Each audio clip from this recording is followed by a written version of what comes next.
Non veg తినాలనిపిస్తుందా? కానీ తినకూడదా? Same అదే రుచిలో మీరేదైనా కర్రీని టేస్ట్ చేయాలనుకుంటే, ఈరోజు మీకు చూపిస్తున్నానండి అరటికాయ పులుసనమాట. ముందుగా స్టవ్ వెలిగించి, స్టవ్ మీద పాన్ పెట్టి 2 టేబుల్ స్పూన్స్ ఆయిల్ వేసుకోవాలి. ఆయిల్ బాగా హీట్ అయిన తర్వాత, నేనిక్కడ 2 అరటికాయలని ఈ విధంగా మీరు పెద్దగా పొడుగ్గానైనా తీసుకోవచ్చు. లేదంటే ఇలా చిన్న చిన్న ముక్కలుగా ఇంకా చిన్న ముక్కలైనా కూడా కట్ చేసుకోవచ్చు. కట్ చేసుకున్న వెంటనే ఇలా వాటర్‌లో వేసుకుంటే అరటికాయ ముక్కలనేవి నల్లగా అవ్వకుండా ఉంటాయి. ఆయిల్ హీట్ అయిన తర్వాత ఇప్పుడు నేను అరటికాయ ముక్కల్లో వేయించేటప్పుడు కొంచెం పసుపు యాడ్ చేసుకుంటున్నానండి.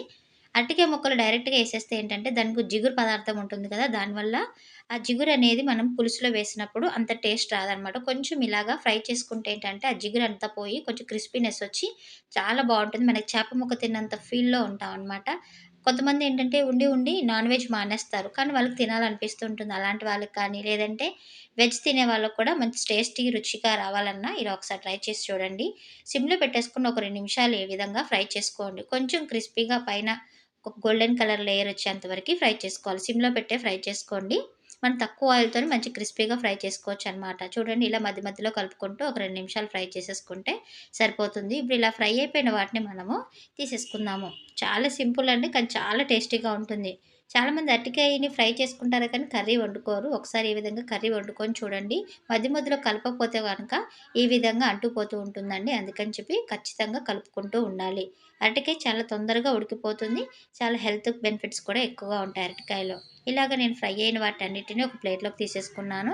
నేను అదే ఆయిల్‌లో 2 ఉల్లిపాయలు, 2 పచ్చిమిరపకాయలు యాడ్ చేస్తున్నాను. కావాలంటే మీరు కొంచెం ఆయిల్ కావాలంటే వేసుకోవచ్చు. నేను కొంచెం తక్కువ ఆయిల్ వాడుతూ ఉంటాను. నేనైతే అదే ఆయిల్‌లో ఉల్లిపాయలు, పచ్చిమిరపకాయలు 2 కూడా వేసేసుకున్నాను. మీరు కావాలంటే నిలువుగా చీల్చి వేసుకోవచ్చు. లేదంటే ఈ విధంగానైనా పచ్చిమిర్చి వేసుకోవచ్చు. చేపల పులుసులో అయితే చాలామంది నిలువుగా కట్ చేసి వేస్తారు కదా!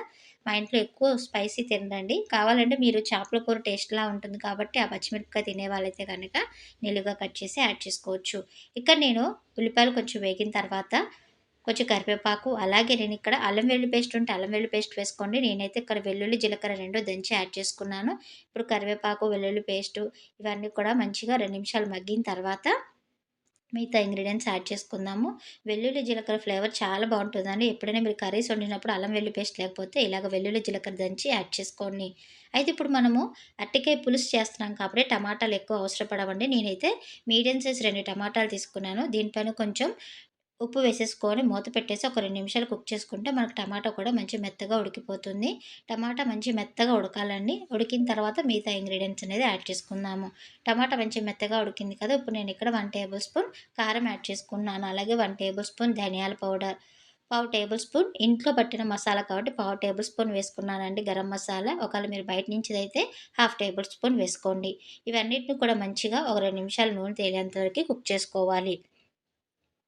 ఇలా మంచి కుక్ అయిన తర్వాత నేనిక్కడ నిమ్మకాయ సైజంత చింతపండు నానపెట్టుకున్నానండి. కొంచెం మీరు పులుపు ఎక్కువ తినే వాళ్ళైతే ఇంకొంచెం పులుపు ఎక్కువ యాడ్ చేసుకోవచ్చు. ఇలా నానపెట్టుకున్న దాన్ని మంచి మెత్తగా పిండేసేసి గుజ్జంతటిని కూడా వేసుకోవాలి. చింతపండు నీళ్ళని వేసేసుకొని మంచి మరగనివ్వాలండి. మీరు చేపల కూర సేమ్ ఎలా ఉంటుందో అలాగే ఉంటుందండి. దీన్ని నాన్ వెజ్ స్టైల్‌లోనే వెజ్ చేపల కూర అని కూడా అంటారు చాలామంది. ఎందుకంటే సేమ్ టేస్ట్ ఉంటుంది నిజంగా. ఒకసారి ట్రై చేసి చూడండి.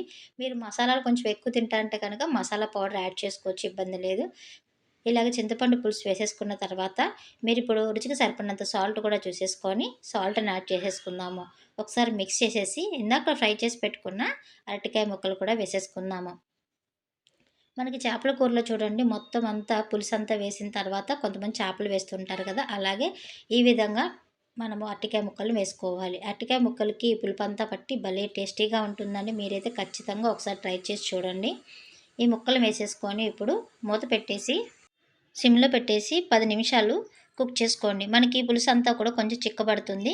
ఆ చిక్కబడిన తర్వాత దీంట్లో కొంచెం కొత్తిమీర కూడా వేసేసుకోండి. సిమ్‌లో పెట్టి 10 నిమిషాలు కుక్ చేసుకోండి సరిపోతుంది మనకి. కొంచెం చల్లారిన తర్వాత ఇంకా చిక్కబడుతుందండి. ఎంతో టేస్టీగా ఉండే అరటికాయ పులుసు రెడీ అయిపోయింది. మీరు కూడా ట్రై చేసి ఎలా వచ్చింది ఏంటనేది కింద కామెంట్స్ రూపంలో తెలియజేయండి. Please subscribe my channel.